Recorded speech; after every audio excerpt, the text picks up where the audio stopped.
Hi, this is Shadi, and today we will go back in time for more ground techniques. When I first started this channel, I discussed a lot about Kosen Judo, early 20th century or late 19th century, Meiji era ground techniques, how the evolution started with Tanabe, Oda, all throughout the Kyoto world of ground grappling. But today I will go back even further to the 17th century, 1616 to be more precise. But before that, I would like to talk to you a little bit more about my Patreon.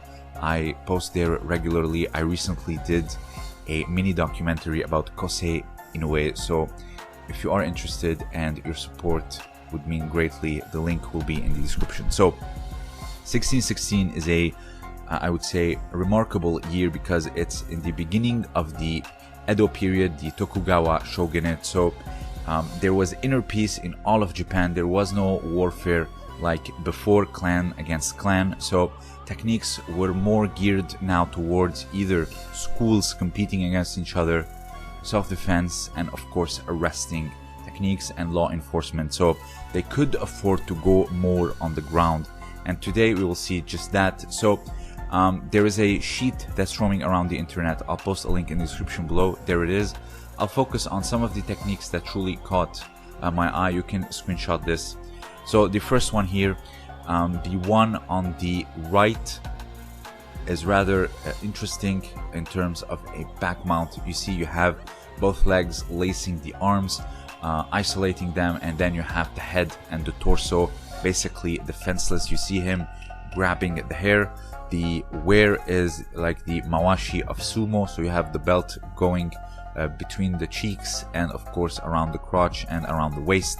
So there is some type of grappling with clothing. And the one on the left is your typical Kamishiho Getame. So this is your Kamishiho Getame.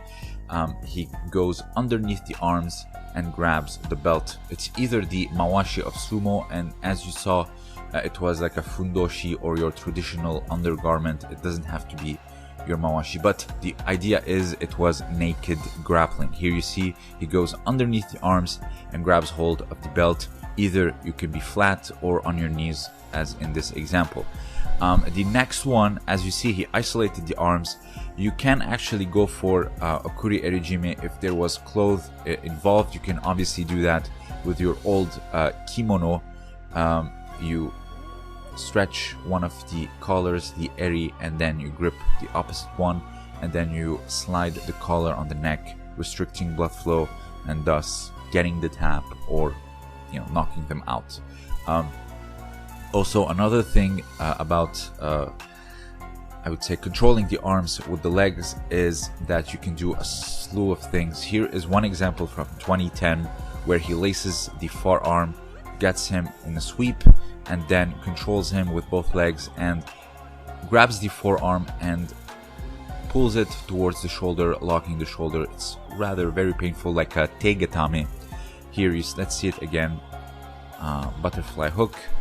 He laces with the far leg from around the back, uses the hands of course to help, and then sweeps him onto his back and uses the other leg to control even more. And the moment he gets his buttocks off the ground, it's when it's considered an Asycomi or a pin. Here you see gripping the forearm and then pulling it towards him creates a very nasty lock on the shoulder.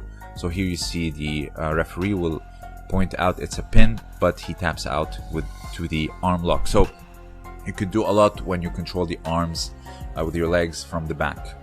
Let's see it one more time. You see him on the left wearing a fundoshi, the one on the ground, and the one on top is wearing a mawashi like in sumo. And here you can see again you can control with the legs the arms, and you can proceed to do whatever.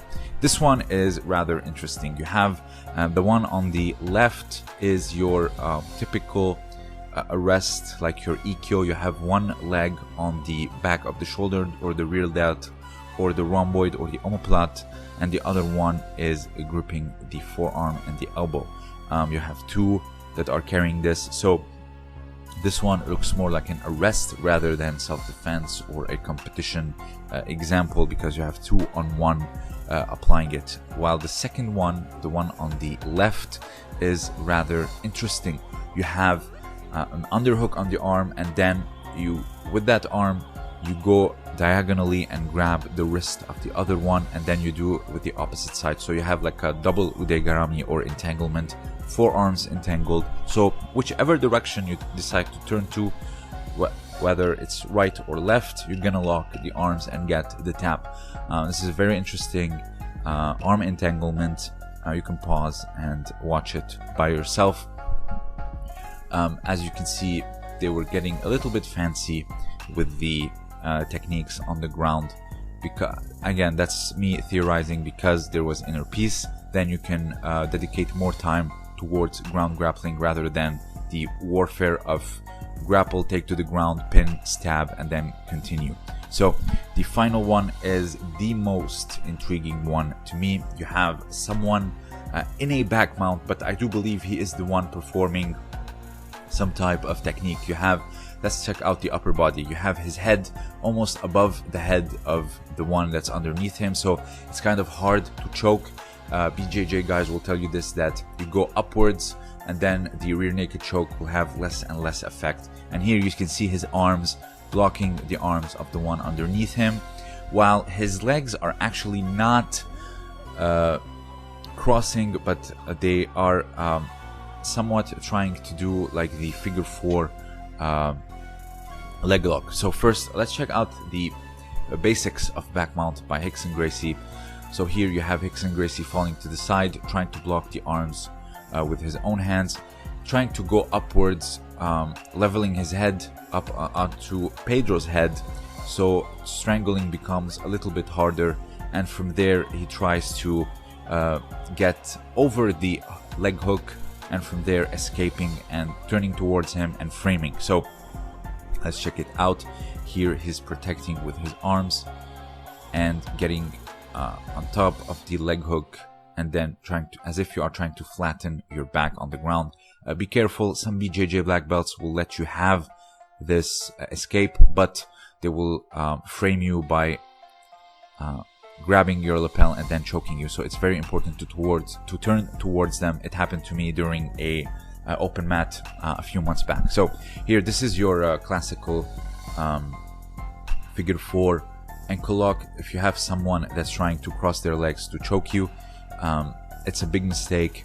You figure 4 and then you extend your hips, you're locking the ankles, and it can hurt a lot. So this one here, it's what he's trying to do. He has his feet locked together or doing a figure 4, and at the same time he has his head up high, preventing any types of chokes, and at the same time his legs, or his hands, I'm sorry, are blocking the arms of the guy that's underneath him, trying to take his back. So it's rather interesting. Let me know what you think about it, or if you have another theory or observation about it. So Oguri-ryū is rather interesting. I keep saying rather interesting, I'm sorry.